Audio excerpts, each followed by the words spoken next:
colegas asambleístas. He pedido la palabra porque durante el transcurso de esta sesión plenaria se ha hablado mucho de lo que es la seguridad del Estado, la seguridad ciudadana, lo que es la seguridad integral, lo que pasa con la soberanía nacional y los problemas que han acarreado especialmente en el campo vecinal. Claro que esto es una parte de un problema regional y de un problema continental, indudablemente, pero tenemos que llegar al punto. ¿Por qué? El señor presidente de la República decía: cosechamos lo que sembramos. Este es un problema heredado, complejo, con problema de fronteras, con negocios políticos ruines, vacío de inteligencia, mal manejo de crisis, debilitamiento de Fuerzas Armadas y, por supuesto, el poder omnímodo del narcotráfico. Y terminó diciendo: vivíamos una paz en la cual se permitía que la droga transite por nuestro país. ¿Qué quiere decir esto, colegas asambleístas? Que hay un gravísimo problema, no de un año atrás, estamos, como bien se ha explicado, de 50 o 60 años atrás. Pero ¿qué sucede? Que durante este proceso los gobiernos de turno no han podido llegar a controlar, no han podido dar la seguridad que corresponde al territorio, así como a las instituciones y a sus ciudadanos. Y por ende, se ha nombrado reiterativamente a las Fuerzas Armadas, a la Policía Nacional. Compañeros asambleístas, me siento sumamente orgulloso de haber permanecido más de 30 años dentro del ejército ecuatoriano. Y quiero informarles que mi primera vez cuando combatí defendiendo la patria fue en el mes de abril y mayo de 1981, cuando por primera vez incursionaba la guerrilla colombiana a suelo ecuatoriano, exactamente en los mismos lugares que estamos ahora con el problema, en Esmeraldas, en San Lorenzo, en el río Mataje, en Borbón, en El Pan, en Río Verde, exactamente en el mismo lugar. Y los que recordamos y los que es de mi tiempo, y por eso hablaron de Canas, se capturaron a la Chiqui, al señor Navarro, Antonio Navarro Wolf, a Carlos Toledo Plata, para los que podemos recordar. Murieron como 40 guerrilleros y se devolvió a Colombia 90 guerrilleros en pie porque se rindieron ante las Fuerzas Armadas ecuatorianas y fueron entregados justamente en la base de San Lorenzo. Luego, entonces, tenemos que conocer que el tema de inseguridad y del narcotráfico y de la narcoguerrilla ya es de antaño. Pero ¿en dónde ha explotado y dónde hemos llegado al final? Después del 2008, después del 2014, ahora en el mes de marzo. Compañeros, la verdad es que las Fuerzas Armadas han estado atendidas si nosotros hablamos en porcentajes, nunca hemos rebajado del 55% de la capacidad operativa.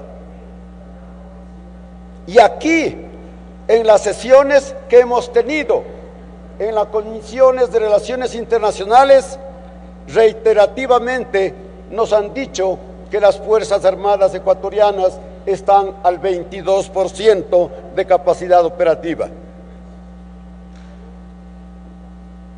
¿Qué quiere decir eso?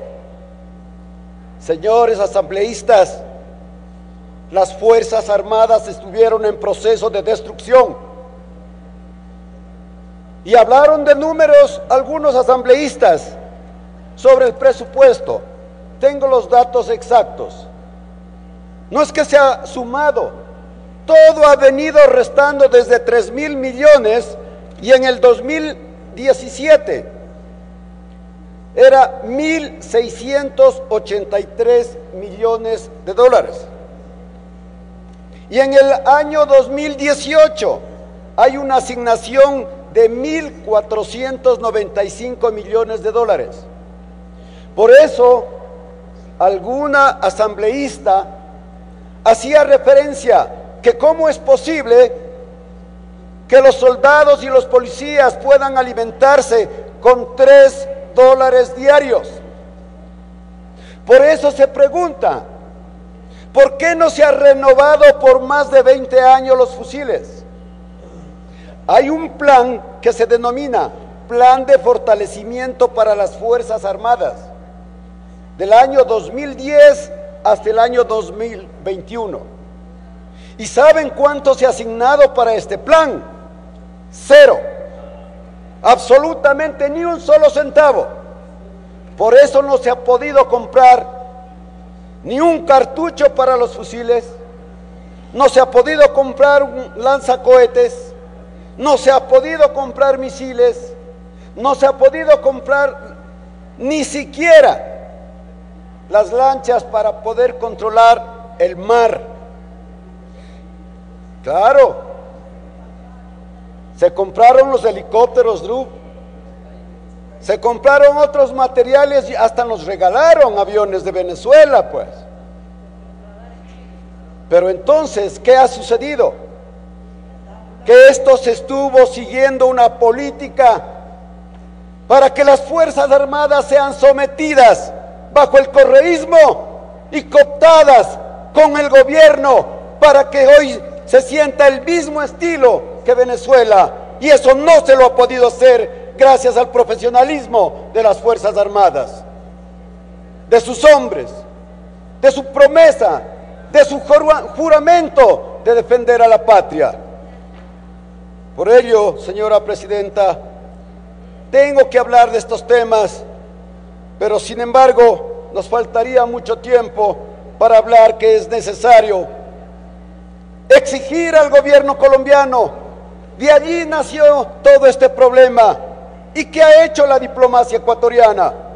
Absolutamente nada. Más bien se fueron de paseo en plena crisis. Preguntarnos, ¿cuál ha sido entonces el papel que ha cumplido nuestra diplomacia en los diferentes tiempos y épocas? Casi nada. Por tanto, yo creo que es necesario hacer una revisión interna. Pensemos lo que se hablaba aquí de inteligencia. Fue un monstruo que se gastó cientos de millones de dólares.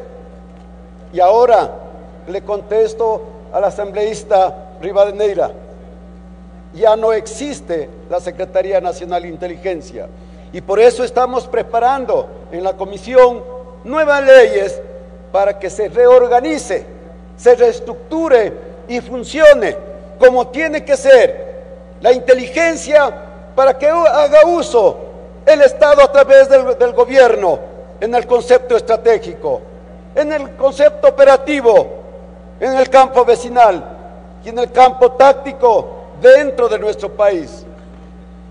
Yo quiero decirles también que se habló aquí de compensaciones. Bueno,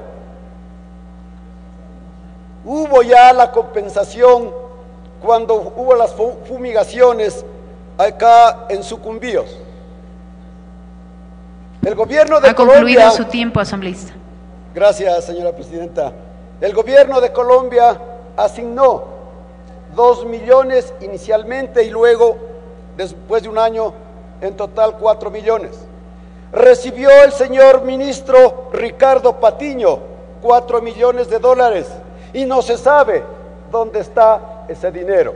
Por eso, señora presidenta, y gracias por el tiempo, solamente en la resolución yo solicito, de ser posible, que se incluya en la redacción que dice: al presidente de la República, licenciado Lenín Moreno Garcés, conforme una comisión independiente, en fin, yo solicito que se diga conforme una comisión conformada por personas notables y patriotas, independiente, que investigue el proceso de consolidación de actividades delictivas por parte de las organizaciones narcoterroristas en territorio ecuatoriano, así como de las autoridades permisivas y responsables. Gracias, señora presidenta. Muchas gracias. Tiene la